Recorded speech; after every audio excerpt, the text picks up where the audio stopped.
Welcome back to my YouTube channel guys. इस channel पर आपको रीडिंग के टिप्स एंड ट्रिक्स साथ के साथ राइटिंग टास्क टेम्पलेट वो भी बिल्कुल फ्री ऑफ कॉस्ट प्रोवाइड किए जाते हैं।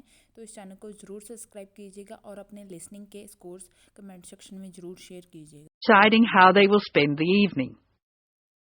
Look at section 1 of your listening test. You have some time to look at questions 1 to 7 now. You will see that there is an example which has been done for you.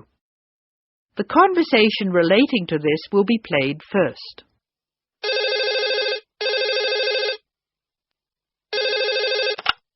Hello, Megan speaking. Hello, Megan. Hello, Ken. I'm glad you called. Thomas asked me to give you his telephone number. Is that his office number or his home number? I can give you both. His new home number is 9452-3456. Would you like his office number? I think I have it.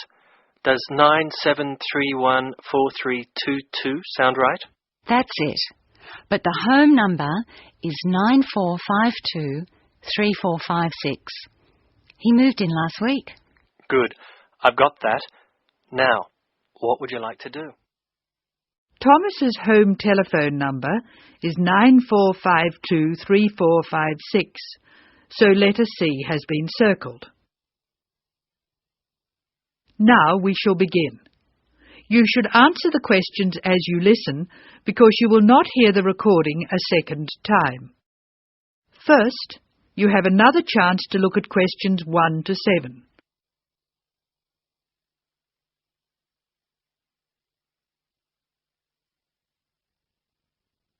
Now listen carefully and answer questions 1 to 7.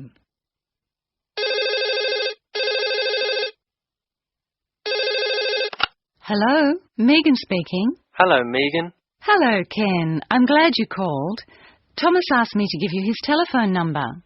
Is that his office number or his home number? I can give you both. His new home number is 9452-3456. Would you like his office number? I think I have it. Does 97314322 sound right? That's it. But the home number is 9452-3456. He moved in last week. Good. I've got that. Now, what would you like to do? Well, I'd like to go dancing, but Jane's hurt her ankle, so she'd rather not. That's a pity. I guess it means she doesn't want to play tennis either. That's right. She says it's okay to go bowling if we don't expect her to do well. Okay, let's do it. I guess we can go dancing some other time. Well, I booked us some time at the bowling alley of Entertainment City. Do you know it? Is it on Smith Street? Down near the university? That's right. It's on the corner of Smith Street and Bridge Road. What time did you book for? The first booking I could get was 8 o'clock. Okay, it's 7 now. What do you want to do first? Well, I think we should leave now. We can meet at the bowling alley. I can't be that quick. I have to call Thomas to start with, and I need to get changed. Okay, I think I'll leave in 10 minutes and meet you in there. That makes sense. I'll take my car, so I'll be quite quick. I'll be out of here in half an hour. Okay. You're so lucky to have a car. You can get around so easily. Well, yes and no.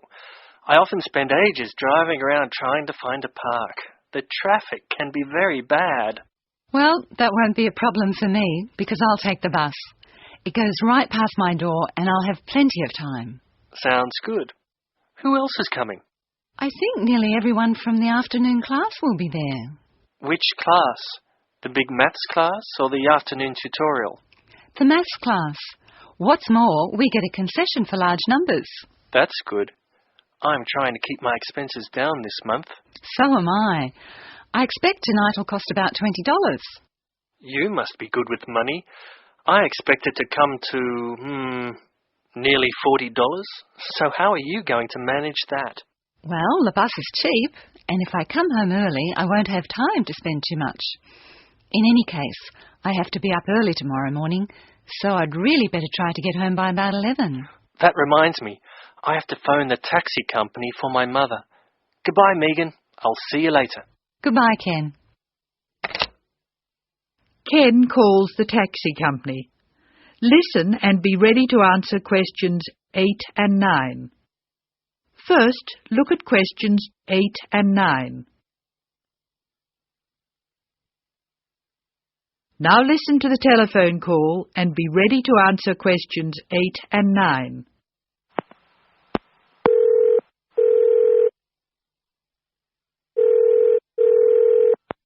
Thank you for calling Acme Cabs. Please follow the instructions on the tape. If you wish to order a cab now, press 1. If you have placed an order previously, press 2. If you wish to make an advance order, press 3. Please be ready to tell us your street number and name. If you wish to speak to the radio room supervisor, press 4. If you want to inquire about lost property, press 5. If you want to order a taxi equipped to carry wheelchairs, press 6. Your call is very important. Please stay on the line for the next available order taker. Hello, I think I left something in one of your cabs on Thursday. It was a brown paper package with an address written on it in green ink. Has anyone handed it in? That is the end of section 1. You now have some time to check your answers.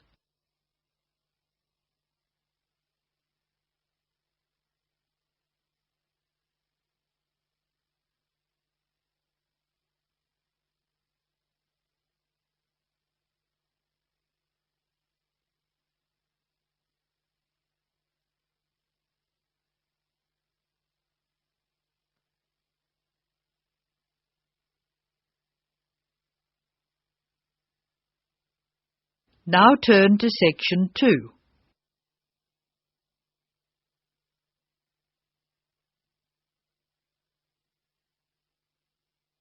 Section 2.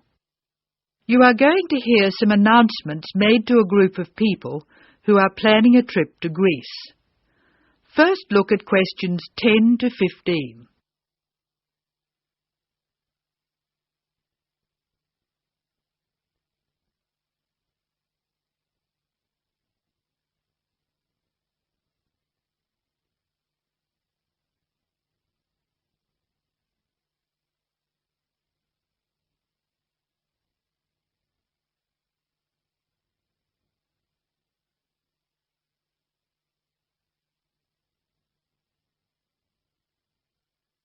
As you listen to the first part of the talk, answer questions 10 to 15.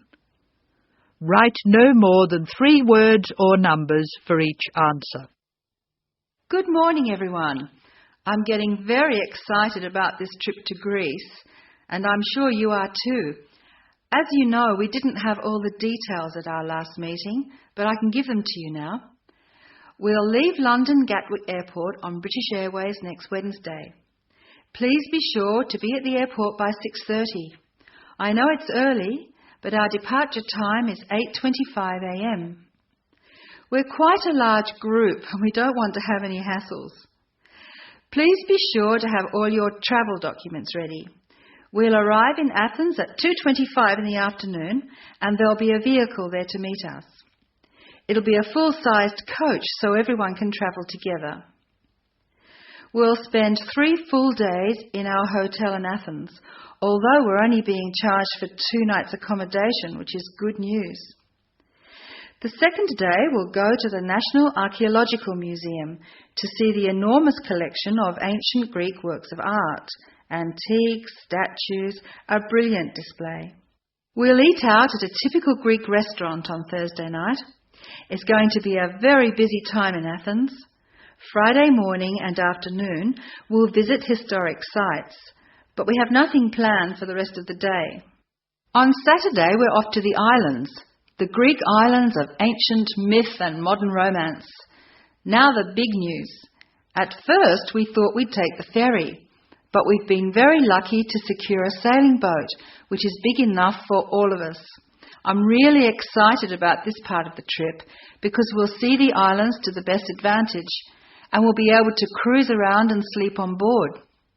We'll get off at different islands, and for one part of the trip we'll have people playing Greek traditional music actually on board with us. Now I'll pass out a brochure with all the details. Now look at questions 16 to 18.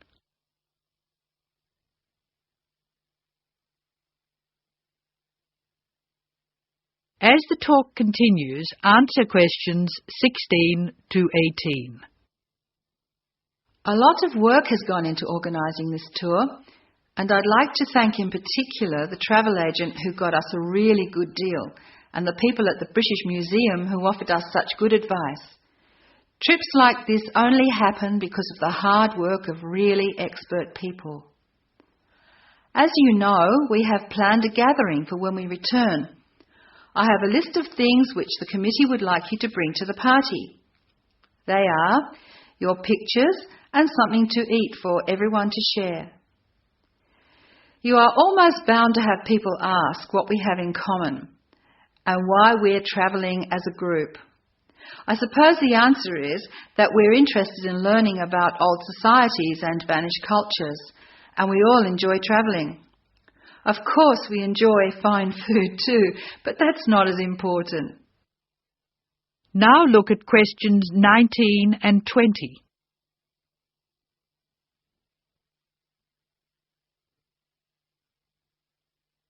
As the talk continues, answer questions 19 and 20. Oh, I nearly forgot the last piece of information. You'll see there are labels which I have passed around for you to put on all your luggage. Could you fill them in, please? On the top line, please write Greek tour, and on the lower line, write in block letters, I mean uppercase, the letters AA and the number 3. That's AA3. We need to have these labels clearly displayed to help the baggage handlers keep our luggage together on the different parts of our trip, so please don't take them off. That is the end of section 2. You now have some time to check your answers.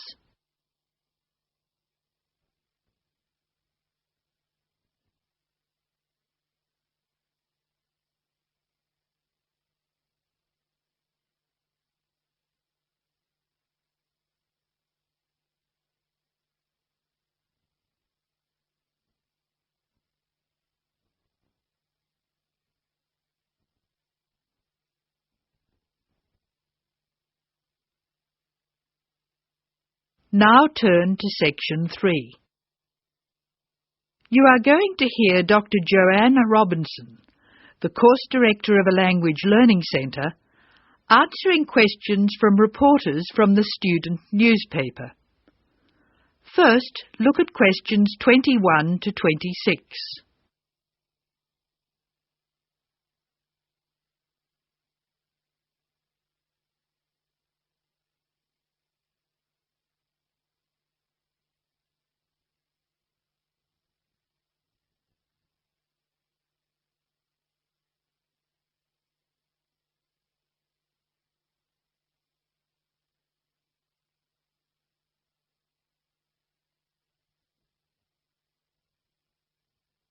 As you listen to the first part of the talk, answer questions 21 to 26. Write no more than 3 words or numbers for each answer. Welcome to the Language Learning Center. I'm Joanne Robinson. You must be the reporters from the Examiner. Please come in and sit down. Hello, Dr. Robinson. Yes, we're from the Examiner. I'm Cheryl Perkins and this is Don Klim. May I start with a question? Did this college really start with Brazilian students? It did. The Language Learning Center was founded in 1985 to look after a group of students from Brazil who wanted to study here. Those 20 students soon grew to 60, and as you can imagine, we had severe accommodation problems. Somebody said you were in the old amenities block, right near the engineering school. They have a good memory. Yes, we were there because the university hadn't believed we would expand so quickly. The problem wasn't solved until we moved into these new premises in Bancroft House in 1987. When did you start taking students from other countries? About 1990. We now have students from 13 different countries enrolled, and we expect a large group from Turkey next month. Yes, we've noticed a lot more advertisements for Turkish restaurants in our advertising section. Well, 40% of our students come from Turkey, by far the largest single national group, and I believe there's been an influx to the rest of the university. There are a lot of Turkish students studying hospitality.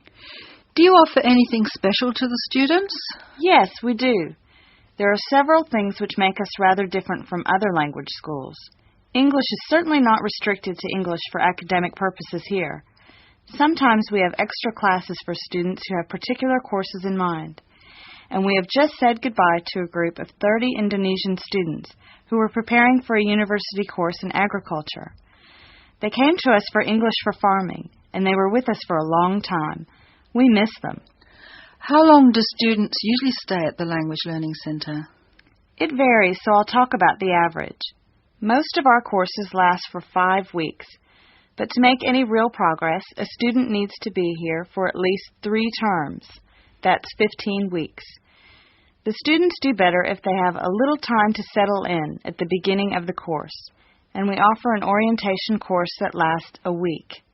Most students take it. It helps them to settle down, and it gives us plenty of time to test them and place them at the right level. How many people are in each class? We sometimes go up to 18, but our average class size is 14 students, and some classes have as few as 7 participants. It depends on the needs of the group. You were saying that you miss your students when they go. How do you attract students? I mean, how do they hear about the Language Learning Centre in the first place? We're included in the university advertising and marketing, and we have our own website. The thing which works best for us, though, is word of mouth. Students who leave us often send us their friends. In fact, a student who arrived today was carrying a photograph for me of a former student and his baby. It sounds like a nice place to be. It is. A lot of our students make lasting friendships while they're here. Now look at questions 27 to 31. As the talk continues, answer questions 27 to 31. Making friends with other students sounds special enough. I'd like to emphasize that in the student newspaper. We do try to get our students to be part of the wider university. How do you do that? Do you encourage them to join the sports centre, for instance? Indeed we do. The sports centre is always looking for active participants, particularly in soccer. Oh, and something else. You might like to mention that we don't teach just English here. I mean, we're a language center, not an English language center. You may learn Spanish, Mandarin, and Russian here, and we can sometimes offer other languages. This means we can have some students who are native speakers of those languages as conversation partners for English-speaking students. Who can do these courses? At this stage, any native speaker of English. What about the people who are learning English? Can they do a non-English language course? At this time, only if they've almost finished their English language course. You see, we try very hard to involve students who are native speakers of English as conversation leaders, and we encourage our students to join groups on the campus. For instance, if they enjoy music, there is an active jazz group available to everyone, and that's a lot of fun. On the other hand, elementary students can't go to the drama group. Their English just isn't ready for that sort of activity. But the university choir welcomes all the singers it can find. They often do large productions that need a lot of voices. I imagine the special conversation groups are open to all your students. I wish they were. I'm sorry to say they're a special service we provide for elementary students only. Is there anything else I can tell you? I'd be really pleased if you could write about the courses we offer in foreign languages. I think our readers will be very interested in that. Thank you for your time, Dr. Robinson. Yes, thank you very much. Goodbye. Thank you for giving me the opportunity to talk about the center. It's always good to let the rest of the students at the university know what goes on in our classrooms and outside them. After all, many of our students leave us and then study for degrees in various disciplines on this campus. That is the end of section 3. You will now have some time to check your answers.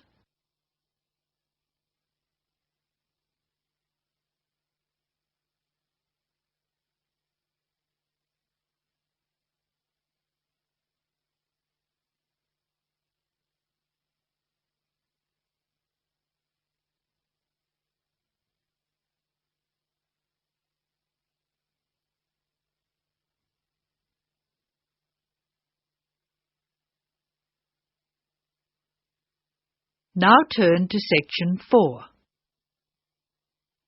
Section 4. You will hear a talk about the pitfalls and pleasures of being a postgraduate student.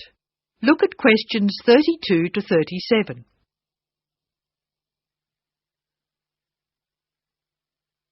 Listen to the speaker's advice and answer questions 32 to 37. Circle the correct letter. Postgraduates are about as easy to define as catching steam in a bucket. Courses can be vocational, for training, as research, as a preparation for research, or a combination of these.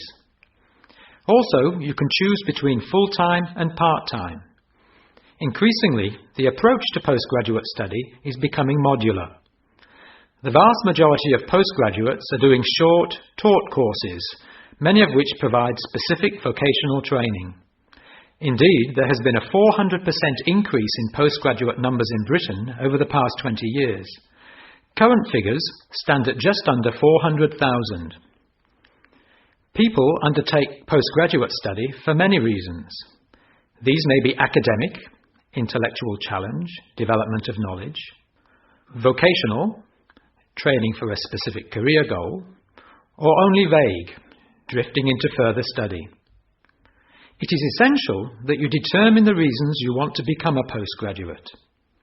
If you have clear goals and reasons for studying, this will enhance your learning experience and help you to remain focused and motivated throughout your course.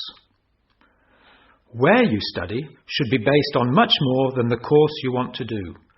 For some courses, you're likely to be there for several years, and it is important that you are happy living there. Check also what type of accommodation is available, and whether the institution provides any housing specifically for postgraduates.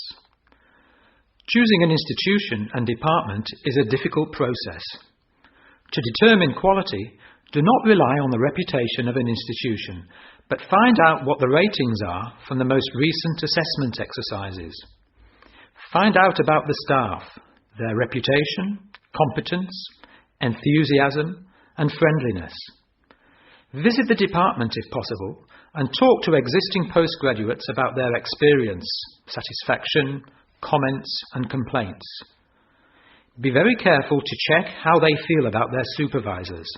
Also, check what facilities are available, both at an institutional level, for example libraries, laboratory and computing facilities, and in the department, for example study room, desk, photocopying, secretarial support, etc.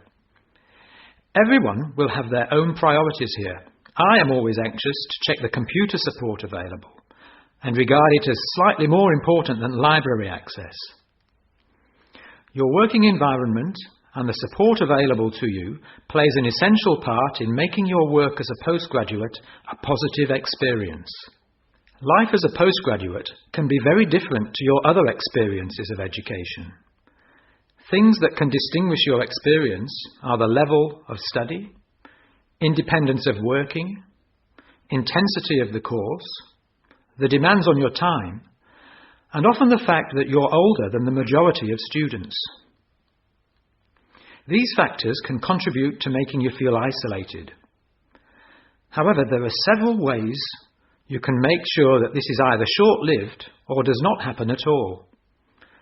Many student unions have postgraduate societies that organise social events and may also provide representation for postgraduates to both the student union and the institution.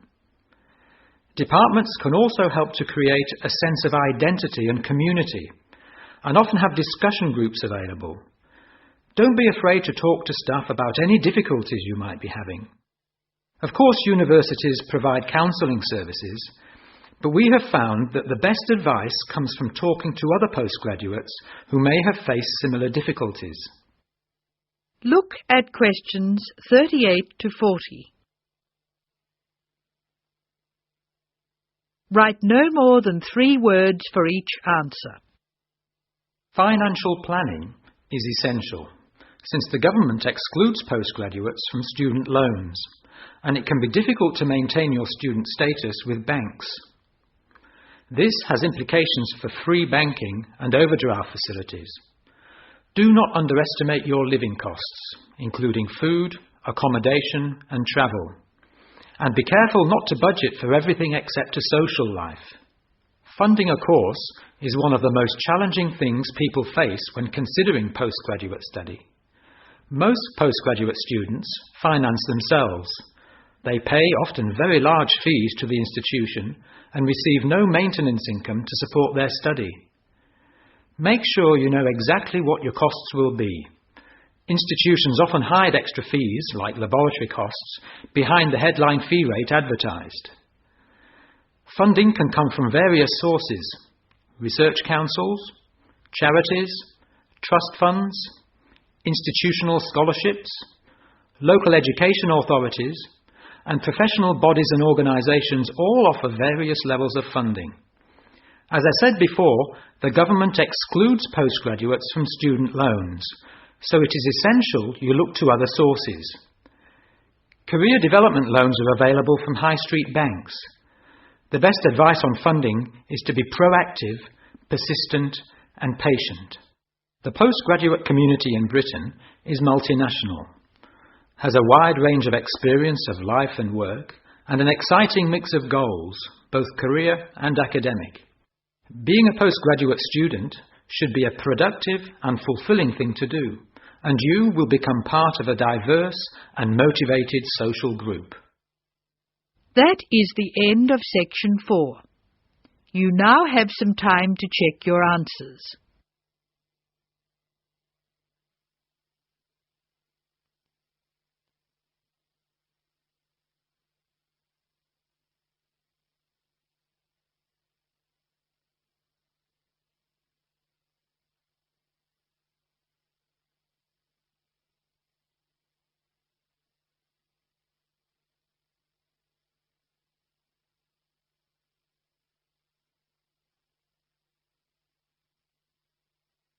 That is the end of listening practice test 5.